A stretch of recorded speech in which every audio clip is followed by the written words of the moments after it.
Are you having a hard time finding locations for your vending business? Well, stay tuned. I'll show you what I do right now.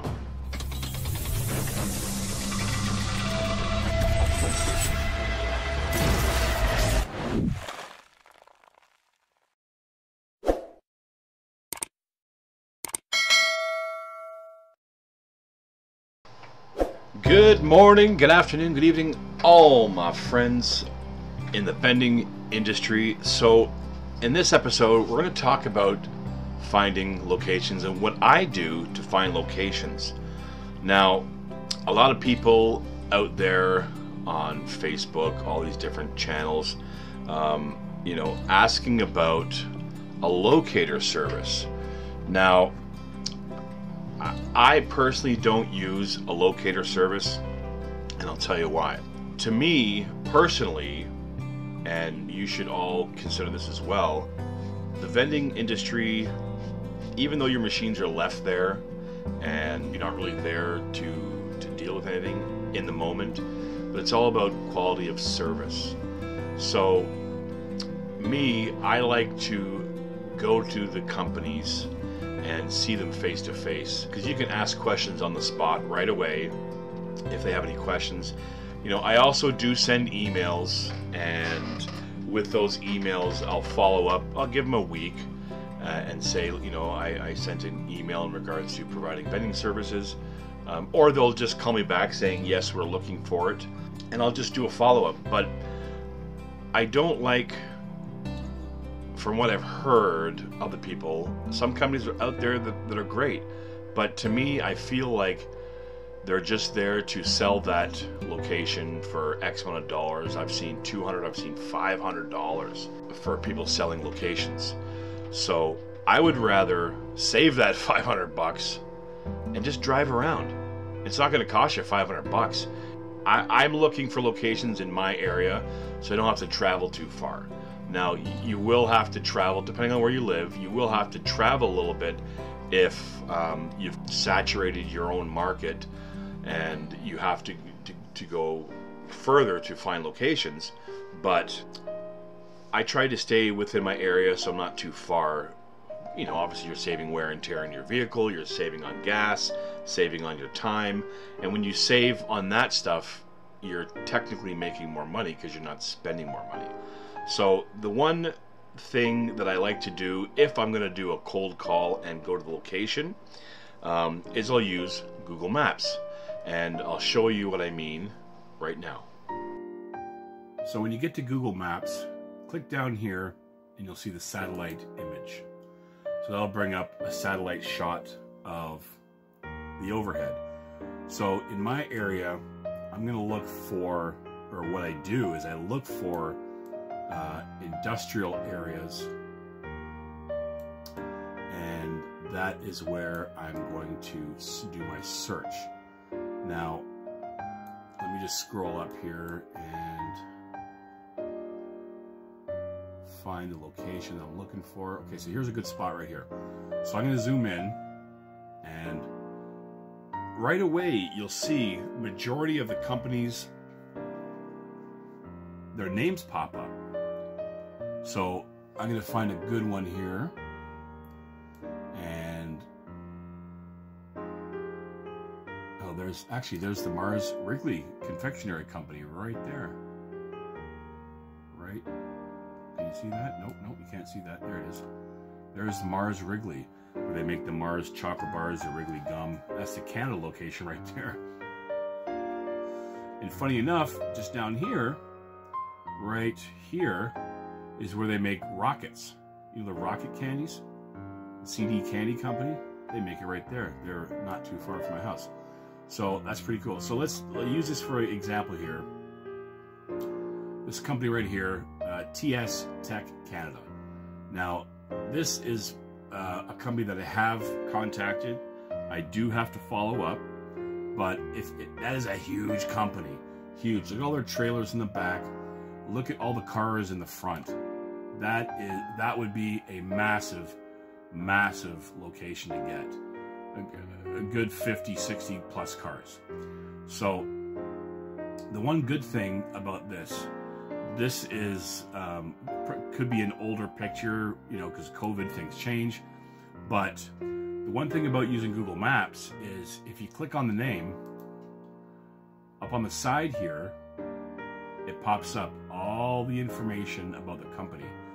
I know it's kind of hard to see right now. Let me just, there you go. So it's got the address, it's got their hours of operation, it's got their website, telephone number. So all your contact information is right there. So this is one that I did contact. I haven't heard back, so I'm going to follow up with them. But it's a great way to find locations. And I use Google Maps all the time. So as you saw, just a generic area that I chose. But you can zoom in, like I showed you. Some of those pictures are maybe a year old. So COVID just kind of started, or some of them are even older than a year old.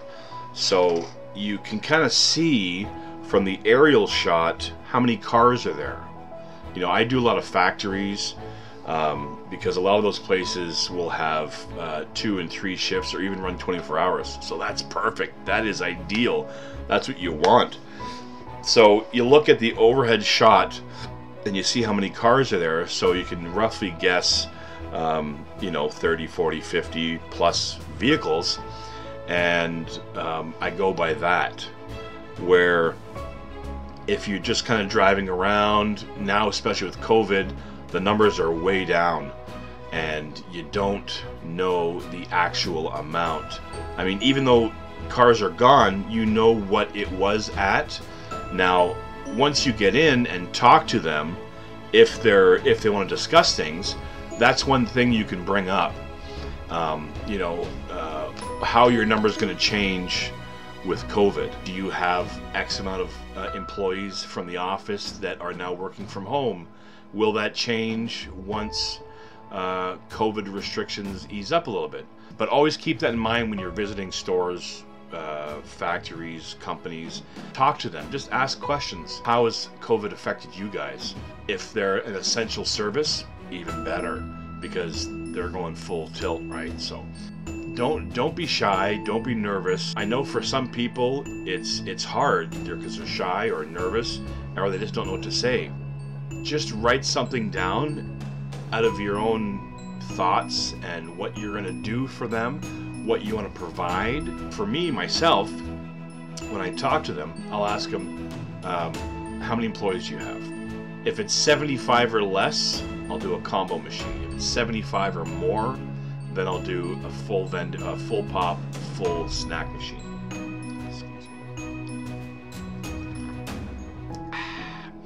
And I'll just ask the questions.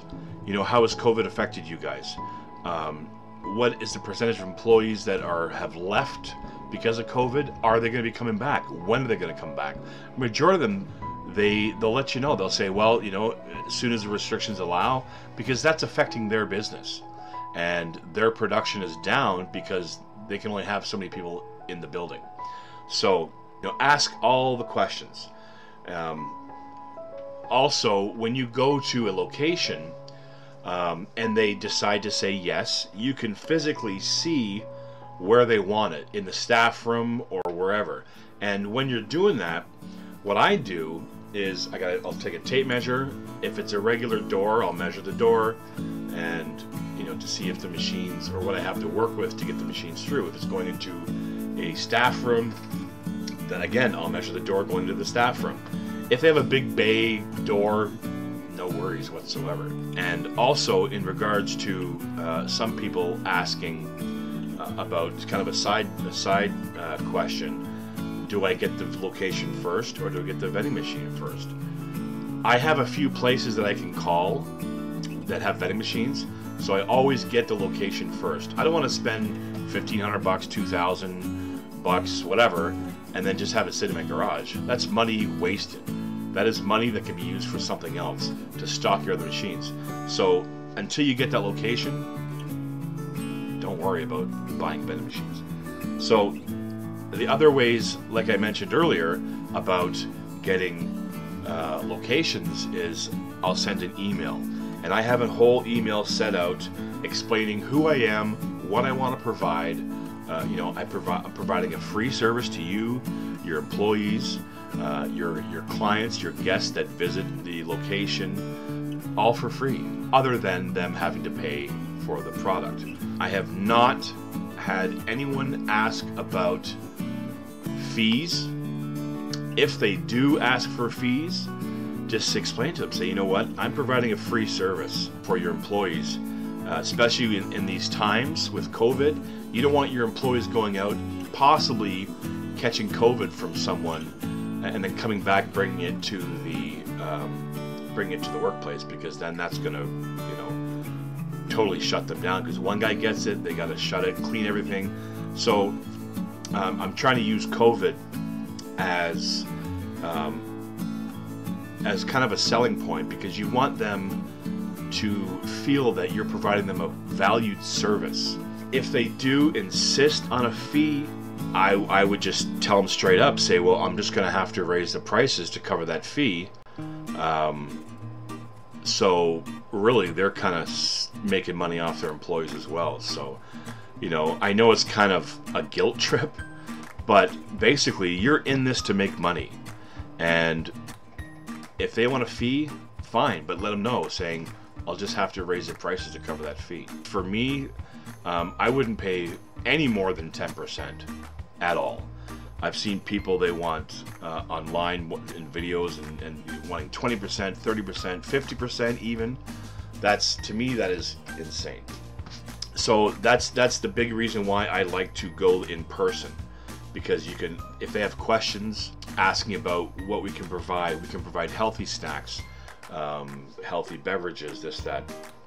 And also, a lot of people, when they get an email, I send out hundreds of emails a week, and I might get one or two people contacting, maybe. But you got to follow up, and that's the issue. You have to follow up. Maybe went to their spam box. You never know, right? So a lot of people think it's just soliciting, delete. So when you go and talk to them face to face, say, hi, my name is CJ from York Region Vending Solutions. I'd like to talk to you about providing vending service for your employees and your business. Oh, no thanks. Don't feel bad asking why. Say, oh, do you mind if I ask why? And majority of the time that I have asked, they said, oh, we had vending machines before. It was never stocked, never filled. Stuff was expired. The machines were stealing your money. But that is lemonade, right? That works to your advantage. So you say, you know what? I'll tell you what. Let me put my vending machine here for 1 month. If you're not happy whatsoever, I'll take it out. As long as you provide amazing service, great prices, and great product, why would they take it out? Because you're saving them the hassle of their employees leaving and possibly contracting COVID from someone. I have a lot of companies that you walk in, you got to walk up, they take your temperature, they ask you all these questions. You can be fine first thing in the morning, but if you go somewhere and someone has COVID, now you're bringing it back, and that could jeopardize their business. So it's another selling point. And just discuss with them, well, I'm sorry that happened to you, but I guarantee that will not happen with me. If we'll try it out for a month, 2 months, 3 months. If you don't like it, I'll move the machine. No issues whatsoever. And that's why I like doing it in my own area, and I'll use that as a selling point. So you know what? I live in York Region. If there's ever any issues with the machines whatsoever, I can be there within the hour and solve the problem. So you can talk to them right away about it and guarantee that, this is something that I pride myself on, quality of service. And majority of the times, they'll say yes, but sometimes they'll still say no, because they might have had a real bad time with a past vending supplier, which stinks for you, because you're trying to do something great for yourself and provide an income, and there's people out there that just ruin it. If you're new to the channel, please, it doesn't cost you a dime, hit that subscribe button somewhere over there, turn on the notification bell so YouTube will notify you when we upload more videos. We also go live every Sunday, 6 p.m. Eastern Standard Time. Have your questions ready. So in a nutshell, that is how, in a big nutshell, that is how I secure locations, find locations. Google Maps is great. That way you find the locations that are big factories or big office buildings. The only problem with office buildings is you have to talk to the landlord. Now, there might be 5 or 6 companies in that building, and they all have one common lunchroom, which is kind of good because you can put your machines there, and they can have a few hundred employees, but there's one common lunchroom. So that's a good thing. So check the overhead on Google Maps, which I do all the time, and check the cars and check the big factories. You know, when you click on it, stuff pops up. Go to their website, check them out, do your research on the company. They might have more locations, and if you get into one and they're happy with your service, you might be able to get more locations, or all the locations. My ideal location is to find one spot with like 300 employees, and I go there once or twice a week, and that's all I do. Because if you have 300 employees, they're buying. And I'd rather not have to travel all over the place for one machine, 2 machines. But I'd put like 4, 5, 6 machines. I'd probably do like, you know, a coffee machine, a drinks, a pop machine, vending machine, and possibly, because of my catering background, I would do the machines where you can do sandwiches and yogurts and fresh fruit, that kind of stuff. I don't have any locations to do that right now, but that is an option that I would be willing to do, because I do have connections with kitchens that I can use to prepare the foods that would go into those machines. But shelf life, shelf life is a big issue. So I've steered cleared from that for now, but I might be thinking something in the future. So if you have enjoyed this video, I would greatly appreciate it if you hit that like button. There's no charge to you. It's free. It's free. If you're new to the channel, please subscribe. It's also free. Turn the notifications bell on so YouTube will notify you when I go live, like I said, every Sunday, 6 p.m. Eastern Standard Time, or when I upload more videos like this. Well, thank you very much. I greatly appreciate it. I hope you took something away from this. If you have any questions, feel free to comment down below with any questions you may have, and I will help you the best I can. From the Great White North, I'm CJ from York Region Vending Solutions. We'll see you soon.